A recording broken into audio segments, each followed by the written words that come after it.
Good morning बेटा। बेटा आज हम 8th चैप्टर का नेक्स्ट टॉपिक करेंगे। टॉपिक का नाम है rationale for small farm diversification, या छोटे खेतों के विविधीकरण का तर्कसंगत आधार। कि छोटे खेतों में डाइवर्सिफिकेशन क्यों होना चाहिए, उससे क्या फ़ायदा होता है। ठीक है, तो इसका तो आप बता सकते हो कि छोटे खेतों में अगर डाइवर्सिफिकेशन होगा तो क्या फ़ायदा होगा इससे। देखो बेटा, हमने पढ़ा था कि जो छोटे किसान होते हैं या छोटे खेत जिनके पास होते हैं वो सब्सटेंस फार्मिंग करते हैं या निर्वाह खेती करते हैं। ठीक है, ये बात हमने पढ़ी थी। तो निर्वाह खेती का क्या मतलब है कि वो इतना ही फसल उगाते हैं कि उनके परिवार का गुजारा हो सके। ठीक है, उन्हें जो फसल है या उनको अनाज है वो बाहर से ना खरीदनी पड़े। लेकिन अगर वो अपने खेत में डाइवर्सिफिकेशन करते हैं तो इससे क्या होगा, छोटे किसान भी निर्वाह खेती को कमर्शियल फार्मिंग में बदल सकते हैं। सब्सटेंस फार्मिंग को किस में बदल सकते हैं, कमर्शियल फार्मिंग में बदल सकते हैं। ठीक है, और उनको उच्च मूल्य वाली खाद्य फसलों में बदल देंगे। जो अपने निर्वाह खेती करते थे वो उसी पर डाइवर्सिफिकेशन करके अलग अलग तरह की खेती करके उसको बाजार में बेचकर लाभ कमा सकते हैं। ठीक है, और विविधीकरण का अर्थ ये भी है कि छोटे खेतों पर न केवल फसलें पैदा की जाए बल्कि पशुपालन, मछली पालन, जो हमने डाइवर्सिफिकेशन वाला टॉपिक था उसमें किया था कि एग्रीकल्चर के साथ साथ पशुपालन है, मछली पालन है, बागवानी है, ये सब भी इसी में ही आता है।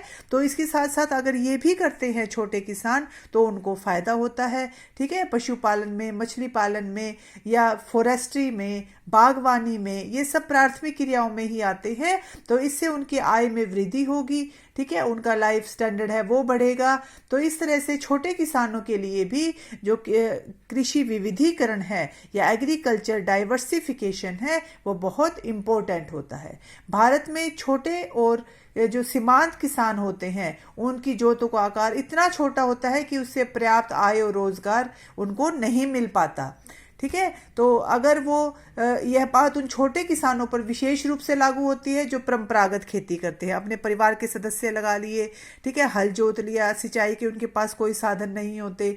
तो ऐसी स्थिति में अगर वो अच्छी तकनीक का प्रयोग करते हैं, चाहे उनके पास ज़मीन कम है या उसके साथ साथ वो गैर कृषि क्रियाएं हैं जैसे बागवानी है, पशुपालन है, मछली पालन है, ठीक है, रेशम के कीड़े पालना है, ये सब काम कर लेते हैं तो उनकी आय और उनके रोजगार में वृद्धि होती है। ठीक है, तो हम ये कह सकते हैं, इस पूरे इसको पढ़ लेना बेटा। यही है इसमें कि जो डाइवर्सिफिकेशन है उसमें एक तो कृषि के साथ साथ जो मछली पालन है और पशुपालन है ये सब आता है, और उनको अपनी आवश्यकताएं हैं वो पूरी हो जाएगी, उनकी आय बढ़ेगी, उनकी रोजगार बढ़ेगा। ठीक है, तो इस तरह से जो डाइवर्सिफिकेशन है वो स्मॉल फार्मर्स के लिए भी इम्पोर्टेंट है। इसके बाद जो नेक्स्ट टॉपिक है इसका वो है nature and extent of agricultural diversification in India, या भारत में कृषि विविधीकरण का प्रकृति और विस्तार। कि प्रकृति कैसी है, नेचर कैसा है और उसका कहाँ तक विस्तार हुआ है। The pace of agricultural diversification in India varies from region to region. कि भारत में कृषि विविधीकरण है, हम ये नहीं कह सकते कि सब जगह एक जैसी है। कहीं पर बहुत अच्छा फसलों को हेर फेर को उगाया जाता है, कहीं पर बिल्कुल भी नहीं है ऐसा, एक ही फसल को बार बार उगाया जाता है। तो ये डिपेंड करता है reason to reason.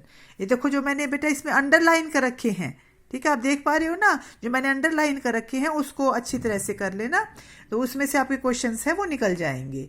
Although crop production accounts for the lions share in net domestic product of the agriculture sector in all the state in recent year. कि जो अभी रिसेंट ईयर है उसमें जो कृषि विविधीकरण है वो बढ़ा है, शुद्ध घरेलू उत्पादन है वो भी बढ़ा है। ठीक है, लेकिन ये डिपेंड करता है, जैसे पशुपालन और मुर्गी पालन के योगदान में बहुत ज़्यादा वृद्धि हुई है। और कहाँ पर हुई है ये वृद्धि, आंध्र प्रदेश, बिहार, गुजरात, हिमाचल प्रदेश, कर्नाटक, केरल, मध्य प्रदेश और राजस्थान में। ठीक है, यहाँ पर पशुपालन और मुर्गी पालन इन दोनों में बहुत वृद्धि हुई है। और उत्तर प्रदेश में कृषि क्षेत्र में डाइवर्सिफिकेशन देखा गया है। तो अलग अलग राज्यों में अलग अलग तरह का डाइवर्सिफिकेशन हुआ है, और कई राज्यों में जिसमें गुजरात, बिहार, पश्चिम बंगाल शामिल है उसमें मछली पालन को ज़्यादा बढ़ावा दिया गया है। जो समुद्र तट के किनारे हैं वहाँ पर मछली पालन का ज़्यादा महत्व है, वहाँ पर लोग मछली वगैरह या नॉन वेज है वो खाते भी हैं, मछली आराम से हैं, वो अवेलेबल हो जाती हैं। ठीक है, तो ये कौन से एरिया हैं जो समुद्र तट के किनारे हैं? गुजरात है, बिहार है, पश्चिम बंगाल है। तो यहाँ पर मछली पालन को बहुत ज़्यादा बढ़ावा दिया गया है। और अभी जो रिसेंट ईयर्स है उसमें मछली उत्पादन है वो देश में जीडीपी का बढ़कर 1% हो गया है। जीडीपी का जो 1% है वो कहाँ से मिलता है? हमें मछली पालन से मिलता है। ठीक है, तो इस तरह से हमारे देश में जो कृषि डाइवर्सिफिकेशन है उसमें धीरे धीरे वृद्धि हुई है। इसी तरह से production of mango increased from 80 lakh tonne in 1980 to 203 lakh tonne in 2016-17। 80 lakh था, ठीक है, जो बढ़कर 203 लाख हो गया है। और बनाना का उत्पादन है इसी तरह से, पहले 40 लाख था 1980 में और अब 302 लाख टन हो गया है।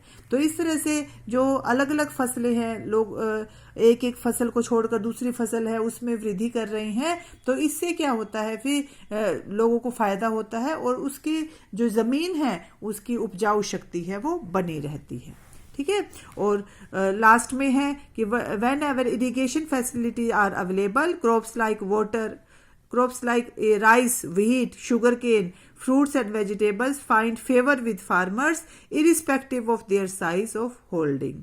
ठीक है, जब देश में सिंचाई की सुविधा उपलब्ध हो, ठीक है, अगर सिंचाई ढंग से मिल रही हो तो जो राइस है जैसे व्हीट है इनको ज़्यादा पानी की आवश्यकता होती है, शुगर केन है तो ये भी अच्छे से उगती हैं। इनका कोई फर्क नहीं पड़ता कि चाहे जो खेत है उसका साइज कम है या ज़्यादा है, इस पर कोई इफेक्ट इसका नहीं पड़ता। ठीक है, तो धीरे धीरे हमारे देश में जो एग्रीकल्चर डाइवर्सिफिकेशन है उसका विस्तार हो रहा है। ठीक है, तो ये टॉपिक बेटा दोनों जो मैंने आज करवाए हैं ये दोनों आपको अच्छे से लर्न करने हैं।